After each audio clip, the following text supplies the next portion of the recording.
Mayong adlaw nga higala. Ania na sab ang atong bagong episode sa Maayong Balita sa Central Visayas.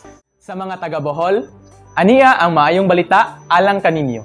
Ang inyo bang LGU aktibo nga naningkamot aron matagan og kapanginabuhian ng mga kabataan ug kababayenan?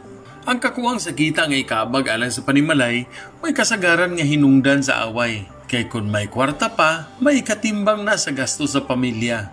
Dinis sa tagbilaran sa pagkaorganisa sa mga kababayenan o kabatanunan nga wala sa eskwelahan, nakahukom ang mga sakop nga maghimog kapanarbahuan isip panginabuhian. Ang waste upcycling gikan sa heat-pressed plastic cellophanes, nakahipos na sa basura, sa mahimong plastic sheets may dugang pa silang kita. Kini karon magitumbok nga sundon sa mga kabataan sa tagbilaran nga wala sa eskwelahan.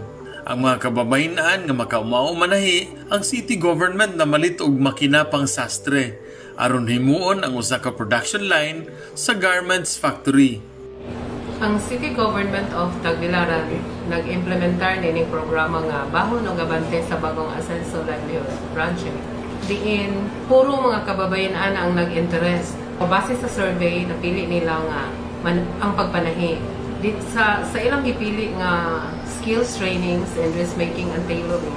Dito pod nakuha ang konsepto diin si former City Mayor John Jesnelia nanghatag og mga uniform sa ang mga estudyante. So nganong dili man ang mga taga-Tagbilaran ang mutahi. Uniporme sa mga buhatan o uniporme sa mga eskwelahan ang ilang gikontrata, manawat og bulk orders ug kay gamit ang makina, paspas og mas daghan silang orders nga magama.